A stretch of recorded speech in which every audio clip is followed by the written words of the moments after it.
About like, yes, we're gonna surveil everybody. Everyone will be on their best behavior. Yes, you're a freak. You're a total creep. Hands right there. All right, so creep. So my point is, do not put Larry Ellison's actions on our friends. No, I don't. I don't, because I'm not. Speaking of Nick Fuentes, I thought a good place to start with this. We're going to be reviewing this clip from TYT, and admittedly, I don't really know how to feel about this one. I want to be careful and tread lightly and all that stuff. But before we get your opinion and before I give my opinion on whether or not Anna's live display on TYT, whether or not it was anti-Semitic, Nick Fuentes himself seems to think that it was, because he seems impressed. He says, "Oh my goodness," with a bunch of blushing emojis, and a bunch of people in the chat were like, she should be your wife, like you guys should get married, all this all this love for Anna, because they did interpret this as anti-Semitism. But again, that's just Nick Fuentes. He's a bad faith actor. I want to give our own opinions, but that's an interesting place to start. Whatever we think of this clip, Nick Fuentes clearly saw it this way. So that is interesting. Yeah, and this does come as part of a trend from Nick Fuentes, where he's like seeing other people who he believes are doing like more, vaguely anti-Semitic things, and he'll kind of like troll them a little bit. Like after Tucker Carlson spoke at Charlie Kirk's memorial, and there was a little bit of backlash for people calling him anti-Semitic, Nick Fuentes went on his live stream and was like, "It was a little heavy-handed. I'm going to be real. Tucker clearly wants to signal to everybody. Oh yeah, we get it. You want the audience." Like, he was definitely, kind of trolling Tucker, because he knows, just like he knew with Dave Smith, that all of these guys are now trying to virtue signal that they're more anti-Semitic, or that it is really the Jews, bro, because he's been so successful with that model. 100%. So I'm interested in your take on this clip, not just because of, whether or not like your opinion on the Anna thing, but I'm also interested in your take on Cenk's reaction, because I actually noticed this while it was live before this went viral. I was watching live. I was like, Cenk seems a little bit uncomfortable here. He genuinely seems to either be low key, again, uncomfortable, or he's just like realizing in his head the way that these clips will be disseminated onto the internet and the way that they'll be used to paint the Young Turks coverage as being anti-Semitic. And you can tell that not only with his facial expressions, Zach, but also some of his responses and like things he'll just add in there randomly to try to make it seem more even-handed, I guess. So it's tough, because I mean, it's one of those things where I agree with most of what Anna's saying, but if you do want to make the argument that she's being anti-Semitic or trying to signal to anti-Semites, I think we can have that conversation based on some of the context we'll give you guys in a second. But again, I want to get your opinion on this too. And it's an interesting conversation between Cenk and Anna. You can see how awkward it gets. Confirmation that the messages are not fabricated, they are real. Go ahead, Cenk. Yeah. So look, Charlie in those messages says they're confirming the stereotypes, right? So now I disagree with that. I want to make an important distinction. So they're like, the problem with stereotypes is that they're applied in a blanket way to everyone in that category, right? So for 99% of Jewish Americans, Jews, etc., Mossad's not calling them, Bill Ackman's not calling them, they're not part of any propaganda outlet, etc., right? They're just normal people going about their lives. But is there a group of folks who are pro-Israel Zionist zealots in this country who do bully, intimidate? And I think they're actually using the tropes as shields. They're thinking, I'm gonna go do that thing, but I can't be criticized for it, because if I'm criticized for it, I'll just say you're an anti-Semite and you're saying it about all Jews. So I'll use other Jews as human shields. And so I'll just do every one of the tropes because you're not allowed to criticize the tropes. Now, the other 99% aren't doing that at all. Okay, so don't take it out on them, right? It's just the billionaires in America. Yeah. But kinda, yeah. I mean, okay, Larry Ellison, Bill Ackman, et cetera. It's the Ellisons snatching up, social media platforms, CBS, installing Barry Weiss as the editor-in-chief of CBS News. Are you kidding me right now? So, you think we don't see what's happening? You have David Ellison now making a play to buy CNN. Yeah. You probably didn't like Jeremy Diamond's reporting, did you? Anyway, it's disgusting. What's happening right now is so utterly disgusting and so brazen, but we're supposed to sit here and pretend like it's not happening. Yeah. Oh, it's a trope. It's a trope to acknowledge that this is happening. Okay, great. I guess I'm repeating an accurate trope about billionaires in America violating the rights of Americans, the free speech rights of Americans, destroying our already super questionable media, news media. It's just pathetic. Yeah. Okay, but let's do the throat clearing so no one calls us bad names. They're gonna call us the bad names anyway, Cenk. Yeah, 100%. But yeah, look, so last thing on that, and then we'll get back to the main. And as you can see there, she's almost like directly referencing what she knows Cenk is about to do. This like throat clearing and like, caveats to make sure that no one interprets it as anti-Semitic, what Anna just said in a very, passionate way. So you can tell there's already a little bit of potential friction there. It's almost like she's referencing a conversation that might have happened after the Her Take explosion where Cenk was like, hey, let's make sure, we don't lean into anything that could get the show called anti-Semitic or whatever. And like, she's trying to walk this line and he's about to respond, as you're going to see. But it is hard to argue with basically anything that she's actually said so far. It's 100% on point. Yeah, I would say I haven't watched the full clip yet. I know you caught it already and that we were going to watch it on the show. I've seen the still frame that we haven't gotten to yet. But at this point right here, I don't really see anything that's worthy of like freaking out about. I'm not going to clutch my pearls about it right now.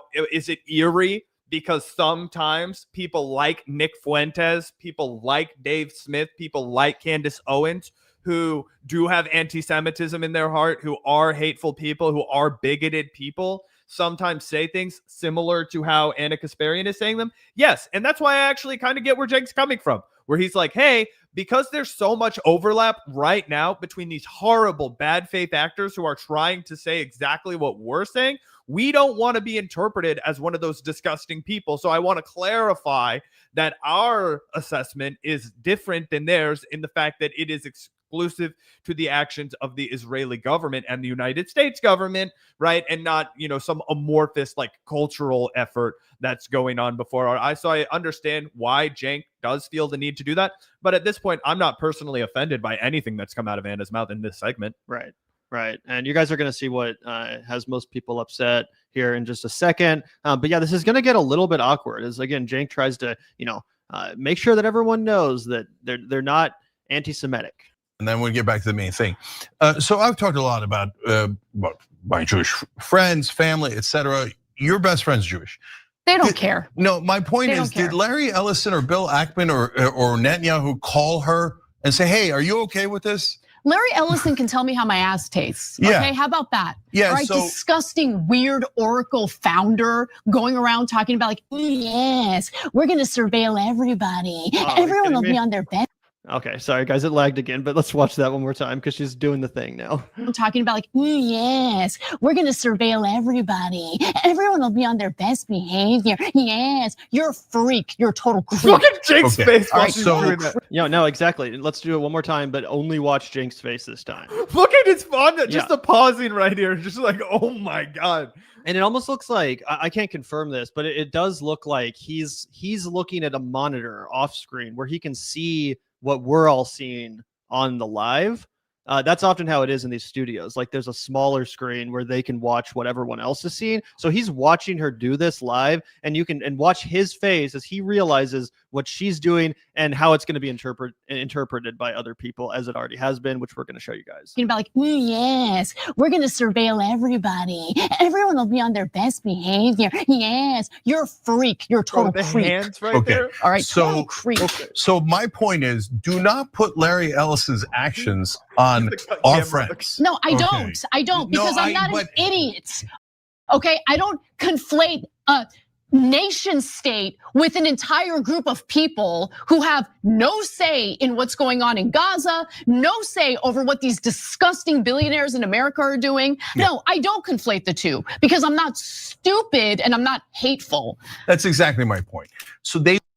So again, if you just listen to the audio, I genuinely don't think there's anything objectionable. I think Anna's spitting, the truth. But if you combine the visual of her doing that, like, Jewish trope meme kind of thing that looks reminiscent of that, which we can show you guys some images of. If you combine that with the fact that she's hardcore been signaling to the kind of Candace Owens audience And I'm sorry, guys, but we'll give credit to Candace where it's due. Candace has straight up dabbled in anti-Semitism. She's fraternized with anti-Semites and defended them, people like Kanye West. And she probably has a lot of beliefs that she has to, keep a little bit on the DL, right? That she can't be as explicit about because she doesn't want to get canceled like Nick Fuentes does. That's my opinion. And Anna's straight up, going for that crowd. They also keep giving credit to Tucker Carlson. But as you see, a bunch of people have noticed this, and they're posting memes. I don't know who any of these accounts are necessarily, so maybe these are bad faith actors. Maybe they're all like fucking IDF accounts or whatever. I don't fucking know. But a lot of people are seeming to put together that this looks like a reference, whether it was conscious or subconscious, to the Happy Merchant, which is like a obviously age-old depiction of a greedy Jewish person. So what do you think, Zach? Because I am a little bit torn on this. I hate accusing people of anti-Semitism when it's not like 100%. It's a disgusting tactic that's frequently used. It has been basically my entire adult life against good people like Jeremy Corbyn and Ilhan Omar and stuff like that. So it's the last thing I want to do is like just engage in like calling people anti-Semitic and stuff. But I don't know. Do you think there's a case? Here's the thing. I think that because of the political climate that we're in right now, and because Anna Kasparian is a prominent broadcaster, you would maybe want to avoid doing something like that because it is going to be screenshot. It is going to be misinterpreted by, yes, bad faith actors. But guys, I think this clip right here is damning enough that if you showed it to a regular person on the street and you were like, does this give you off like a kind of vaguely anti-Semitic vibe? They would say, for sure it does. Right? For sure it does. I mean, apparently Cenk had that reaction. And I think it's a fair reaction. Now, do I think deep down in Anna Kasparian's heart, she's hateful towards Jewish people? No. Her best friend is Jewish. And I also thought it was really cringy of Cenk to bring that up. I don't think that's ever like the kind of, like if Gavin said something that was like mildly like offensive, I wouldn't be like, trust me, bro, he kicks it with a lot of black guys on the weekend. You just don't know him. Like, you know what I mean? I would be like, that's totally irrelevant. All right. Why are you using your friend as shield to dodge criticism, right? I do think the Happy Merchant stereotype is, it is a real thing that goes around. We are seeing a huge rise in online right-wing anti-Semitism, and to see Anna Kasparian make her "I leave the left" speech just 2 years ago, start an unaligned Substack, go and kowtow to a bunch of right-wingers, talk about how odious the left is, give a lot of grace and good faith to right-wingers that she withholds from left-wingers. I think cuddling up to a guy like Tucker Carlson, directly talking about how much you enjoy him, celebrating him, all of those kinds of things. I think that looks bad. But am I prepared to come out here and be like, we have to cancel Anna Kasparian because she's a deranged anti-Semite? Like, absolutely not. I think that's a little ridiculous. But just because we don't know where those sources are from, I wanted to throw this up here. This is the Philadelphia Holocaust Remembrance Foundation.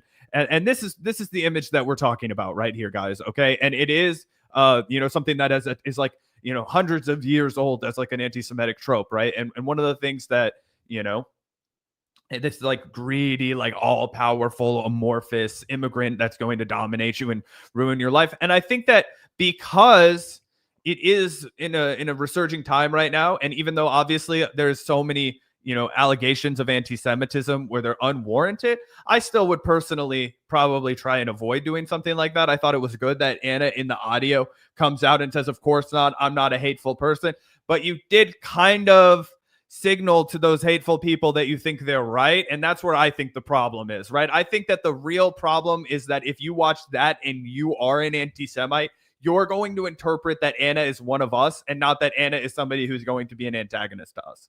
Yeah, 100%. And I think the main reason why we have to even ask these questions and be critical of Anna, even though a lot of her commentary is stuff we agree with, is because of who she hangs out with these days. She's clearly going after that Candace Owens, Tucker Carlson audience. She's literally fraternizing and hanging out with people like Lindy Lee and Jillian Michaels up until a couple weeks ago. A bunch of bigots, a bunch of racists, and that shit does rub off on people, unfortunately. So I think it's worth discussing. And it seems, again, like a lot of people online have come to a similar conclusion. This one says that feeling when you realize you can become relevant by hating Jews. Again, I definitely want to go that far as to say Anna Kasparian hates Jews. I think that's obviously, hyperbolic, and this person is kind of posting in jest. But it is worth noting that as Anna goes in this direction, it does seem like, people are rewarding it. This video has almost 500,000 views, was posted a day ago on the Young Turks. That's where the image comes from. That's a lot higher views than most TYT videos get. Now, it could just be because of the nature of the story, which we also covered. So I'm not saying it's directly people showing up to see that sort of stuff from Anna, but it is worth noting that it seems to be working. And then also, of course, we have the usual brigade of idiot Zionist people like Destiny, who of course are gonna take this and try to make it seem like it's anti-Semitism. Destiny's obviously jumping on that bandwagon. Like I said, Nick Fuentes, he clearly thinks that it is Anna intentionally doing a dog whistle because he's very impressed. He's even low-key smitten here with Anna. So a lot of people seem to have come to this conclusion, including Zach. If we take a look over here, Cenk put out this video. Obviously, we'll react to a couple timestamps from it in a second. This hilarious announcement. New grift. Yep, the new grift. Let's look at one of the top comments here. I just happened to see this. Cenk, your Jewish fans are not happy about Anna's anti-Semitic skit on Larry Ellison. It was ugly, hateful, and unhinged. You need to fire Anna. So again, that's just one comment I happened to see at the very top. I have no idea if that's indicative of the TYT audience. But I mean, needless to say, this is a real narrative that has emerged and that a lot of people are running with. Yeah, 100%. And it is important to also point out what videos do really well on the Young Turks, right? Because Cenk pays attention to that. A video that does 500,000 views, that is a video that's making you a lot of money. And Cenk is counting all of his pennies right now, pinching them.